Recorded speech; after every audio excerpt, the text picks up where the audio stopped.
I was wrong about losing this war.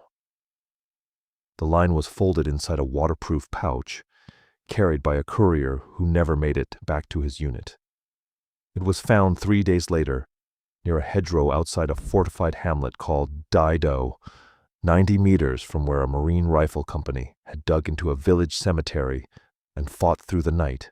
4 companies of United States Marines, fewer than 600 men in total, had just spent 3 days holding a corridor against elements of a full North Vietnamese division. The Marines belonged to Battalion Landing Team 2nd Battalion, 4th Marines, and at the end of April 1968, they were the only unit standing between a massed North Vietnamese buildup and Dong Ha, the combat base that fed every American unit fighting south of the Dai Do. Losing that corridor would not have simply cost ground. It would have cut the supply lines that kept the entire northern front alive. The North Vietnamese force pressing toward it outnumbered the Marines by a margin most of the men on the ground never knew the real size of, and every commander on the other side of that hedgerow line believed the corridor and the base behind it were already as good as taken. By the 3rd day, the North Vietnamese effort to hold that ground and cut the corridor had collapsed. More than 300 of their dead lay near a single Marine company's position after one night alone. Dong Ha never fell. The road stayed open. The pouch belonged to a runner attached to the units defending Dai Do, the kind of courier used to carry messages between command posts when radios drew fire or ran dry. What he was carrying back that week, historians who studied captured Tet period documents would later note, was consistent with a mood common across North Vietnamese units in the spring of 1968, a conviction widely held after the shock of the Tet Offensive 3 months earlier that American resolve was breaking and that total victory was now only a matter of time. This courier never delivered his message. What happened at Dai Do over those 3 days is the story of how 4 understrength companies of Marines, fighting hedgerow to hedgerow and finally hand to hand, proved that conviction wrong in the worst possible way, and of the men who paid for that proof. By late April 1968, the Tet Offensive itself had already been beaten back in every city it had struck, but its shockwaves hadn't finished moving. Along the DMZ, North Vietnamese regulars were pushing south in force, probing the corridor between the Qua Viet and Bo Dio rivers that fed Dong Ha with everything it needed to keep fighting. Ammunition, fuel, food, replacements, all of it moving up Highway 1 and by river craft through a handful of villages most maps barely bothered to name, Dong Hoan and Lac Dinh To Dai Do itself. If North Vietnamese regulars could seize and hold that string of hamlets, they would not just threaten a base, they would sever the artery that kept every Marine and soldier fighting south of the DMZ supplied. And they would do it while American attention nationwide was fixed on the siege still grinding on at Khe Sanh, 60 miles to the west. Few outside the men who fought there ever heard the name Dai Do at all. BLT 2/4, nicknamed the Magnificent Bastards, had been holding that ground for 2 months when, in the final days of April, they began picking up signs of a much larger enemy presence than routine patrol contact, heavier movement along Highway 1, contact reports from South Vietnamese units nearby, and finally direct engagement as Echo Company investigated activity near the Dong Ha Bridge. Lieutenant Colonel William Weiss, commanding the battalion, sent Hotel Company to clear the hamlet of Dong Hoan and push into An Las.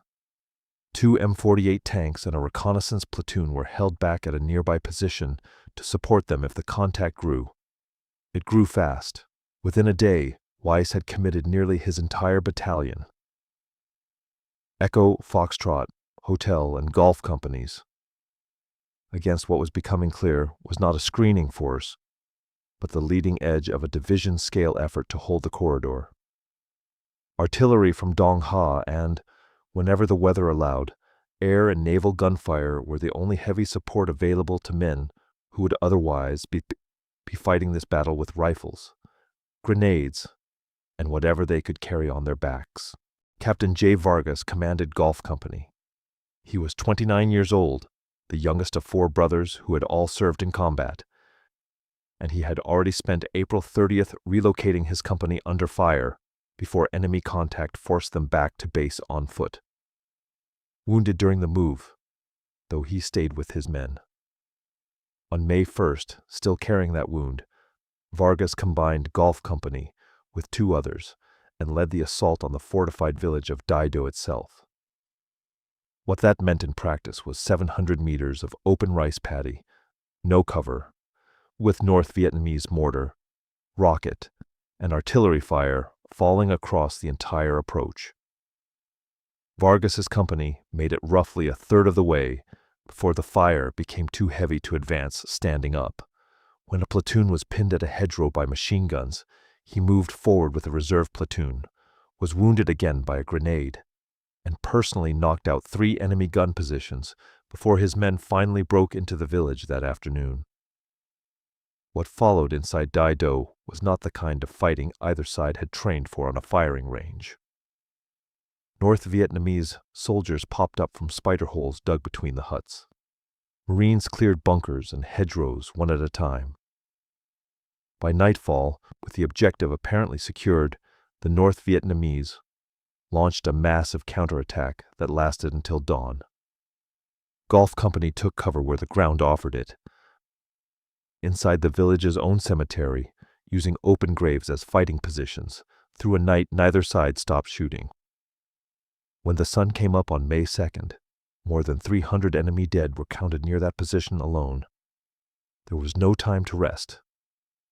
Wise ordered a renewed push that morning through the village of Dinh To, and the fighting there turned close enough that ammunition ran out before the objective did. Marines fought with bayonets, rifle butts, and whatever they could pick up off the ground. Vargas killed a North Vietnamese soldier in hand-to-hand combat with a knife. He carried a wounded Marine to safety after the man's arm had been severed. And when the Marine asked for it, Vargas went back under fire and retrieved it. When Wise himself, fighting alongside his men as a rifleman, was shot 3 times in the back, Vargas dragged his battalion commander 100 yards to an evacuation point, returning fire the entire way with a North Vietnamese rifle he had picked up off the field because his own weapon had run dry.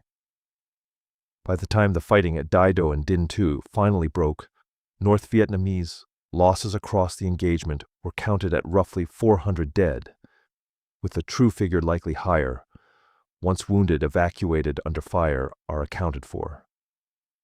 Marine losses stood at just over 40 killed, out of a force that, at its largest, numbered barely 600 men committed against what intelligence would later assess as elements of an entire enemy division. The corridor to Dong Ha stayed open. Not one hamlet along that supply line ended the battle in North Vietnamese hands. 2 officers from that fight, except for Captain J. Vargas of Golf Company and Captain James Livingston of Echo Company, were later awarded the Medal of Honor. Lieutenant Colonel Weiss, who survived his wounds, received the Navy Cross. Dozens of other Marines who carried wounded men out of that cemetery, who kept firing when their magazines ran dry, and who never made it home to tell anyone about it, were recommended for far less and remembered by far fewer. The North Vietnamese miscalculation at Dai Do wasn't a failure of courage.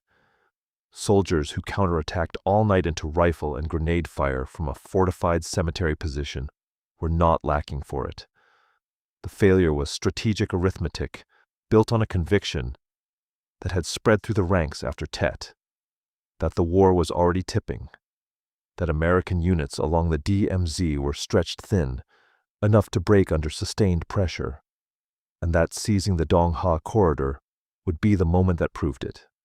What that assessment did not account for was 4 rifle companies willing to keep attacking on no sleep and no ammunition, or a battalion commander willing to fight as a rifleman until he was shot 3 times and still had to be dragged off the field rather than carried off it quietly.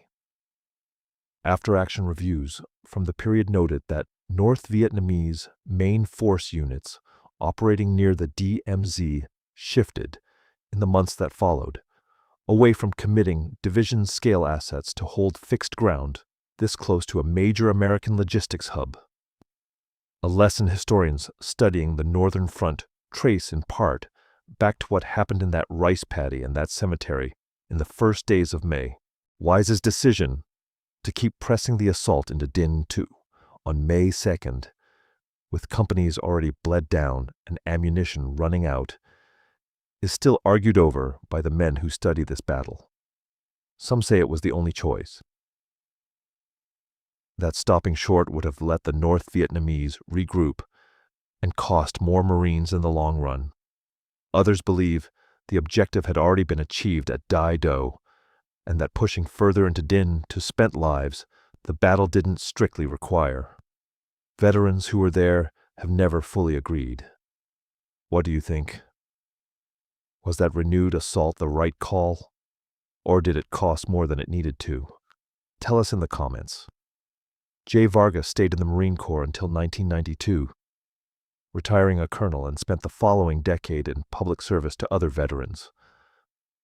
First as Secretary of the California Department of Veterans Affairs, later as a regional liaison for the U.S. Department of Veterans Affairs. When he accepted the Medal of Honor, he asked that his mother's name be engraved on the reverse instead of his own. James Livingston went on to a distinguished career of his own, eventually reaching general officer rank. William Weisse carried 3 bullet wounds out of that rice paddy and lived to tell the story of the men who dragged him out of it. Whatever conviction had been folded into that courier's message, that the corridor would fall, that the base behind it would follow, that this was the week the war finally turned, never reached the officer it was written for.